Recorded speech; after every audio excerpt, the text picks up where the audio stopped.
Some women don't chase, and yet they're never forgotten. They move like shadow and silk, not because they wish to be followed, but because they no longer wait to be chosen. And when she detaches, truly detaches, the silence does not echo, it devours. She was not loud, she did not beg, she did not explain the ache in her voice, or the pauses in her gaze. She simply began to vanish slowly, at first, in glances, in gestures, in the sacred space she once offered like a garden. And he noticed, but only in fragments, like a man walking through a house he's lived in for years, suddenly wondering why the air feels colder, why the light no longer bends toward her side of the bed. But he will not say it, not yet, because the ego would rather burn than admit it was ever held by something it cannot control.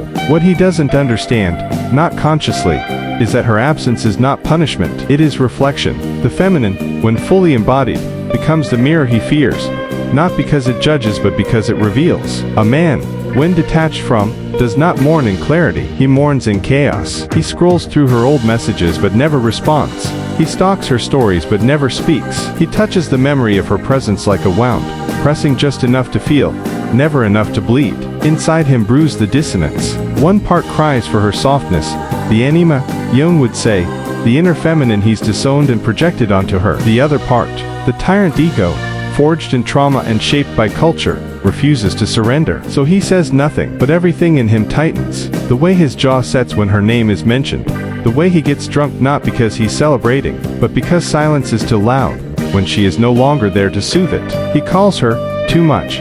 But it was her depth that drowned his shallow. There is a difference between a woman who walks away angry, and a woman who walks away empty. The first he expects, the second terrifies him, because the detached woman holds no more hope for his potential. She no longer sees the boy behind his bravado, the ache behind his arrogance. And when she stops trying to reach him, he spirals, but not outwardly. He laughs louder, he flirts harder, he posts and performs, and pretends, but beneath it all is a boy knocking on a locked door. A door she once held open with sacred hands, until she realized he was never going to walk through it. This is not heartbreak, this is reckoning. The woman who detaches is not cold, she is clear. She has spent years twisting herself into softness just to be swallowed by someone who never learned how to digest depth. She was the river, flowing around his wounds, his silence, his delay, until one day she realized she was meant to be ocean, not a container for his confusion. This detachment, this sacred, still withdrawal, is not revenge, it is rebirth.